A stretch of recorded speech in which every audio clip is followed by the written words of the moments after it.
Well, thanks to the good Lord above, I have woken up this morning, or maybe it was just the simple fact, I don't know, but it's Sunday, it's my day off from both jobs, and I am happy because, it's been kind of a rough week. So, what do I want in a woman? You know, it's been 6 years since I've been on a date. In that time, I've worked 2 jobs. Save for 1 month, last October, November, I have been pretty much working 2 jobs nonstop. And I'm not just talking about a full-time plus maybe a 20. I'm talking about clocking in on average over 70 hours a week. And that doesn't necessarily leave a lot of time for social life. And to be honest with you, I've not really looked seriously. I mean, there have been a few times where I've had I've kind of been interested in somebody. There was one person I was really sort of interested in that didn't necessarily want to bite on my bait. That came off badly. My apologies. In very bad ways. Okay, but needless to say, she wasn't going for it. And I'm happy she's with a guy now, blah, blah, blah, blah, but it's like, I'm a very complicated man, and I'm not mimicking Shaft here when I say that. I'm not a very easy guy to know. I'm probably not a pretty easy guy to get along with, to be honest with you, because I'm a very private person, very shy. It takes a while for me to open up to even people that have known me for a long time. I had a roommate for over a year, and he probably would tell you I'd probably one of those people, he probably didn't even really know me that well. I don't know why I am the way I am. And for a woman to really get into my life, to really be able to give me the feeling that I can drop the walls, basically, it's going to take a lot of patience. It's going to take someone that I can trust implicitly. Trust is a very big issue with me. When you've been cheated on, when you had somebody basically tell you and convince you that they were going to be your wife, that everything you had ever dreamed of, that pretty much for the longest time you'd pretty much given up on, we're going to give you your dreams, and then all of a sudden it's snatched away from you. At the most vulnerable point in your life, when you're thinking, I'm going to finally have that wife and kids, I'm going to finally have the domestic tranquility that I never thought I was going to have. I always thought I was going to be single. Yeah, I have trust issues. And it's one of those things. I just want somebody that's loyal, that's honest, that's compassionate, that's intelligent. Intelligence is a big key here. And let me explain that. I don't want someone who is going to be up for a Nobel Prize for economics or chemistry or biology or anything like that, or who successfully argued a case in the Supreme Court, or who just recently wrote a Pulitzer Prize-winning column about the conflict in Sudan. But being able to actually listen to me as I go on about why the Middle East conflict is much less than a one-sided Israel's always right, Palestine's always wrong, or Palestine's always right, Israel's always wrong kind of deal. Or talking about the reason why we need to go to Mars and beyond, why I'm such a fervent believer in the space program, or why I feel the education system failed me when I was growing up and why it really needs to change. That would be very important, to have somebody actually participate in that dialogue, to listen and to be able to share their viewpoints on things. Because, you know, here's the thing. I admit I'm a very weird person. I have very weird taste. I mean, not many people can tell you that the reason why you find the really good shows on and the really good specials on TV on September, November, February, and May are because those are considered sweeps months, where networks bring in the advertisers and say this is, and the advertisers are looking at ratings and they're saying this is where the big shows have to be because we want to bring in all those big ratings. And I could tell you that will probably be changing very soon because the way we watch television is changing, evolving a long way, but I won't go there. But I at least like to have a woman who can sit there transfixed and listen to me as we watch television, explain to her as she's rapt with attention as to why things are changing and why that CBS, ABC, and NBC will have to evolve or they will perish within the next quarter of a century, if not sooner. Now, it would be easy to say, well, why don't you just find a geek girl? Well, locally, living in a small town, the really cool geek girls are either already spoken for or they're either way too young, and I'm not talking about jailbait, I'm talking about less than 25. And I'm not totally ruling out the possibility of dating someone that young, not jailbait, but between 18 and 25. But they would have to be very mature, very responsible, very intelligent, basically far above average, Working at Walmart, I've seen a lot of 18 to 25-year-old girls that quite frankly make me want to throw up. That they're so immature, they're so superficial and shallow and all this. It makes me like, why would anybody my age go for a girl like that? I don't care how hot her body is. I mean, you could be the most sexiest woman in the world, but if what's coming out of your mouth is so unintelligent, it's like, why the hell would I even dare even go to the local coffee shop to have a latte with you, even though I don't drink coffee? Much less want to risk the possibility of you burying my child and, in fornication. So intelligence is a very, very big thing. Also, dependability and reliability. I've been in situations where I've counted on people and they've let me down, or they've made me feel so damn guilty for asking me for their help, that it basically made me go, why do I even bother? I'm not the most socially adept person in the world. I'm very smart. I'm very creative.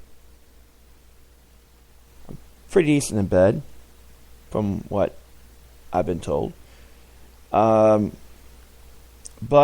when it comes to maintaining relationships, I'm not great. I suck at it, basically. First of all, I'm a very private person. I'm not someone that I'm a very introverted person. Now you think, well, you're online all the time, you're making all these podcasts, you post so much on Facebook and Twitter and all of this and such, and yet when I'm out in public, whenever I do go out in public, I'm very quiet. I'm very much keep to myself. I think the reason that is because I don't want to be hurt again.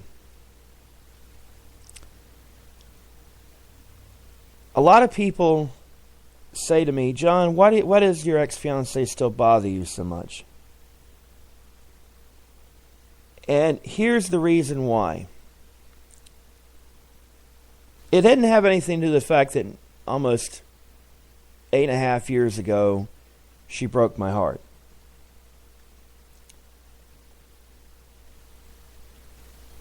For about 2 years roughly, and I blame this on myself too.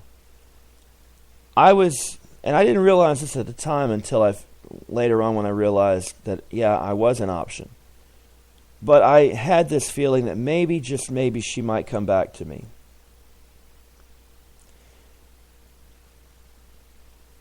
And for a while I dated somebody, and that went way back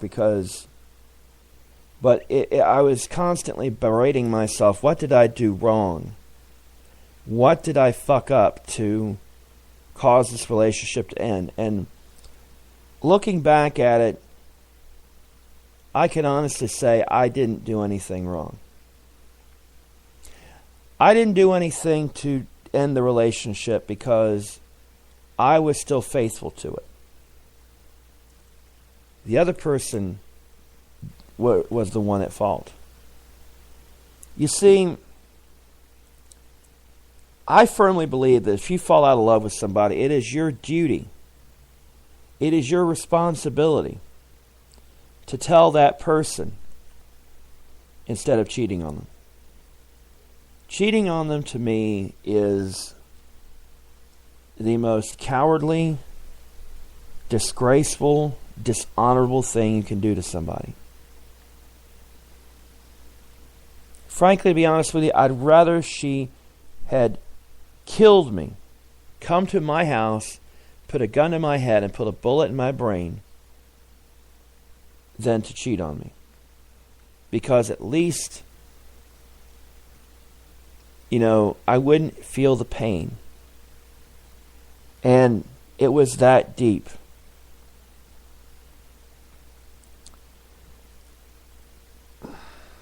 Pardon me, I'm kind of getting a little emotional here. I still have a hard time working this out. Because for a long time, I'm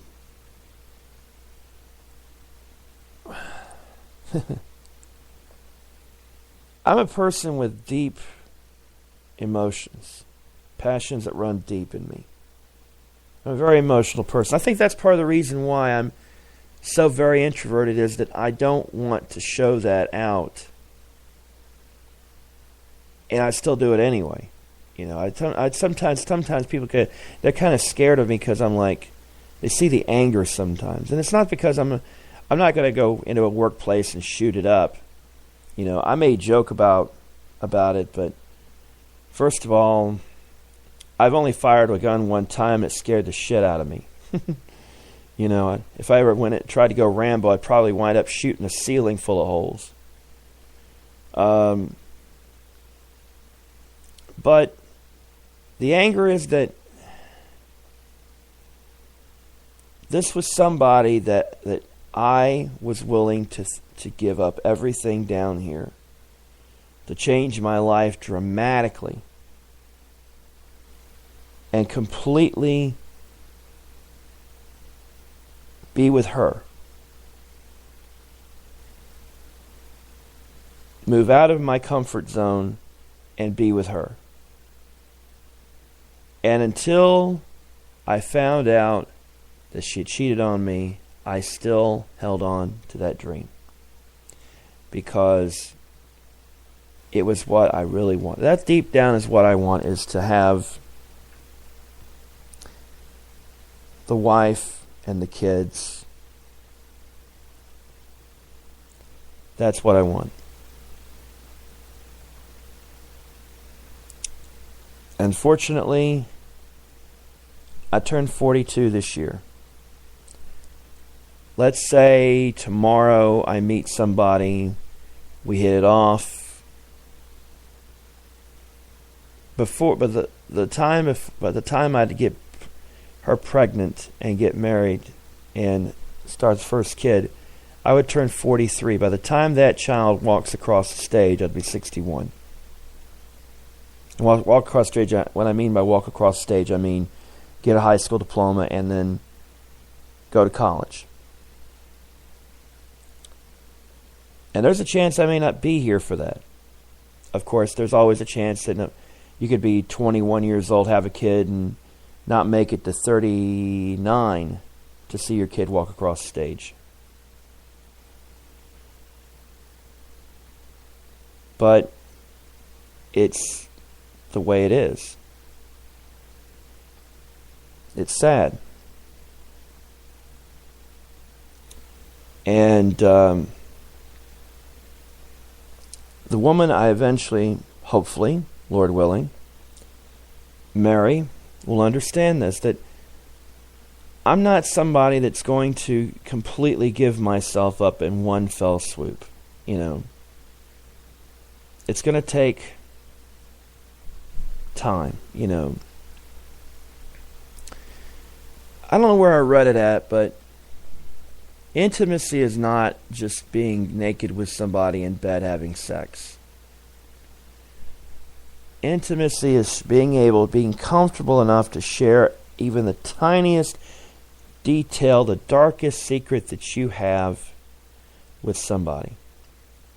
The one thing you wouldn't even tell your own mother or your own father or your most trusted family member.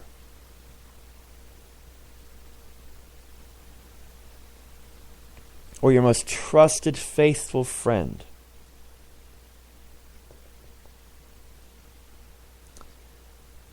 But that is how it is.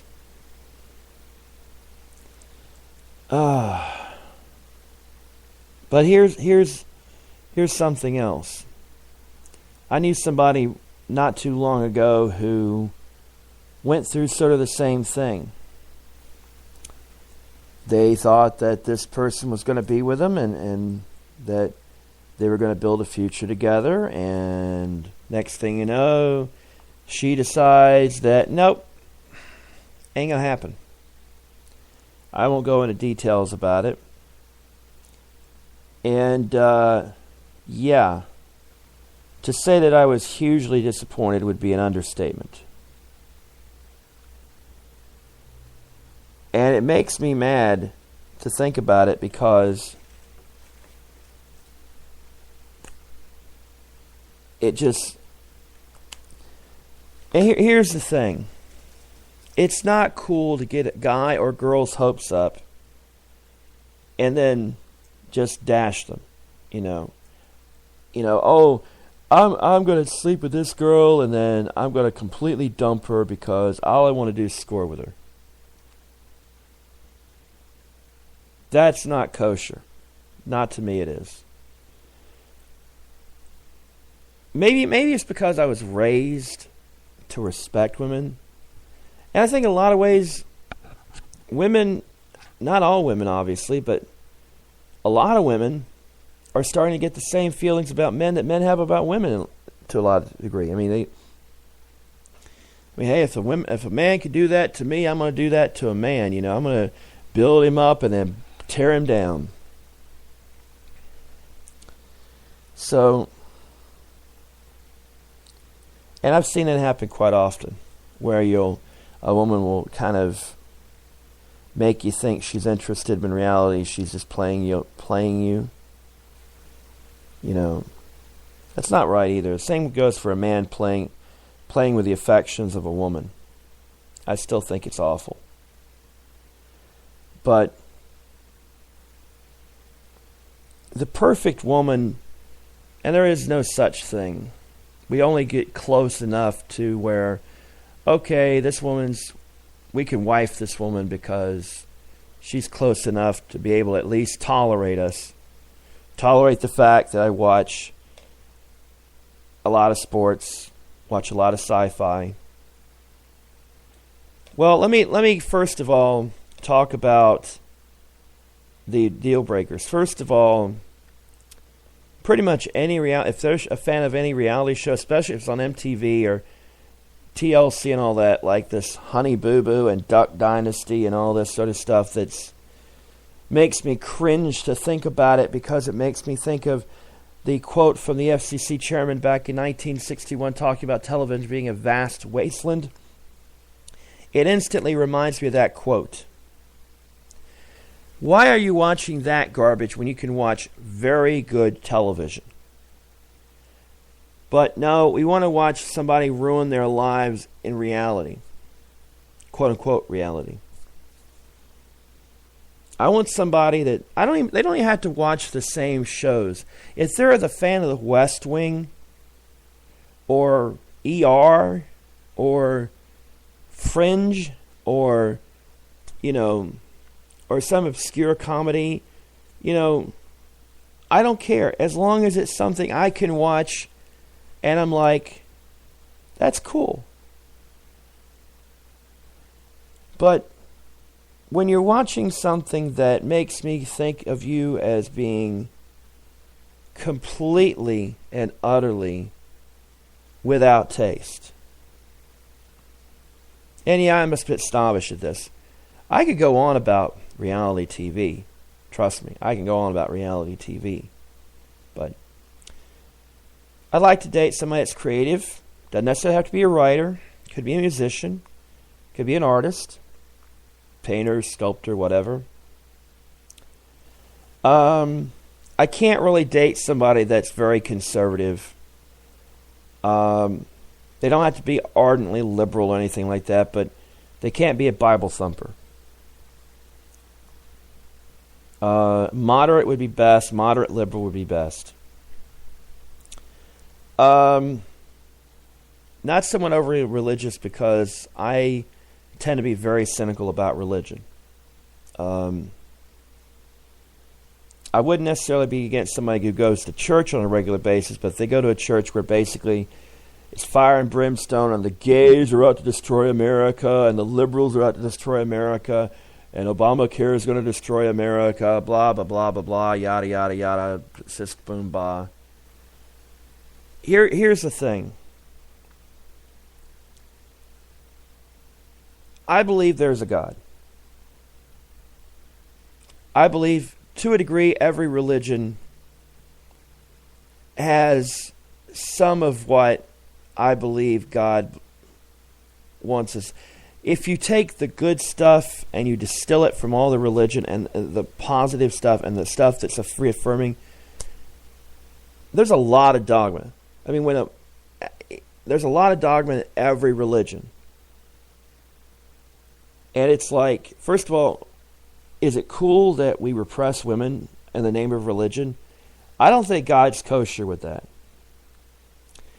Is it cool that we find ways to justify cruelty and inhumanity and barbarism and murder in the name of God? No.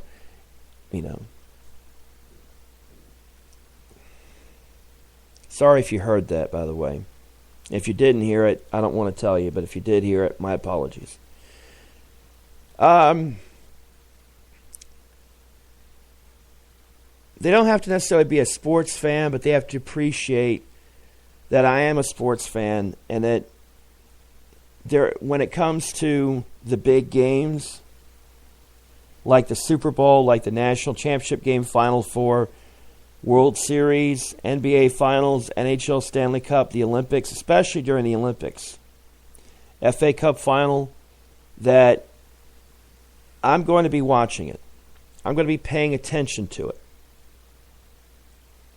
They also have to respect that I need my space, because I do write a lot, or I do a lot of research for writing. They have to understand that, and this is why I'd love to have a single mother, a date. The one girl I was really interested in last year was perfect. She has kids. That means they're the number one priority in life. A lot of guys would be turned off by that. That's perfect to me, because it maximizes their time together, because it's going to be so rare. Because she's got to deal with her kids. That's perfect to me. And once we're close enough that I can be a cool friend to the kids, because I don't want to get in the way of, I don't want to be a replacement father or anything like that, because I know what it's like to not have a dad. But I don't want to be the kind of guy that goes, well, your dad sucks. I'm cooler than your dad. I'd basically tell the dad, I don't want to get it between you and your mom and the mother of your children. I'm not going to have any. It's between you two. The issue's between you two and the kids. I'm not going to have any. I don't want to be involved any way, shape, or form. That's between you two. I'm not going to take a side in it. That to me is perfect. And also would mean, hey, the kid's got a father and then he's got a cool stepdad. So like a cool uncle, which I hope to be, but I wonder sometimes my niece goes, what the hell did I, my mom's cool, but my uncle is nuts. So what do I really want in a woman? Looks aren't as big of a deal. They have to keep themselves fairly healthy. They don't have to be perfect. They don't have to work out every single day, but as long as they're not, sitting on the couch at home just gorging themselves, they have to be fairly active. They have to be independent. They have to work. I don't mean when I mean independent is they don't have to necessarily live out on their own. They can live at home, but as long as they're paying their bills, as long as they're meeting their responsibilities and all that, that's fine. I did that when I lived with my mom up until she died. But here's the thing. I was paying pretty much my own way. I was paying my fair share, and in some cases paying more than my fair share, and actually helping her out, paying her own bills. It's not that I could have moved out, but my mom was having a difficult time taking care of my aunt. Would have had a very difficult time taking care of my aunt by herself. I found out the hard way. My mom died before my aunt did. And let me tell you this much. Nothing breaks your heart more than having to clean somebody that you consider to be your second mother.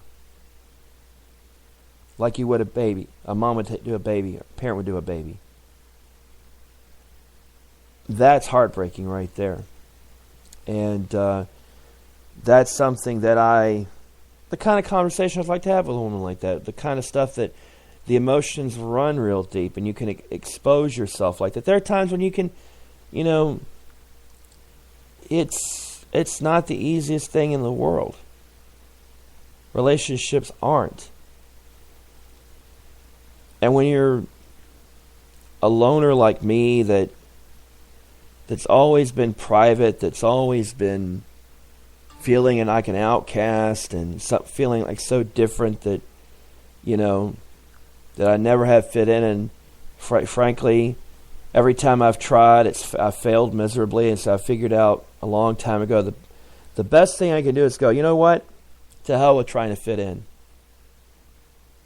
If you don't like the fact that I don't like Duck Dynasty, and I consider Duck Dynasty to be trash TV, you go, oh, you don't understand, you never watch it. Pretty much all reality TV, save for very rare occasions, is garbage. It's voyeuristic television upon a real life.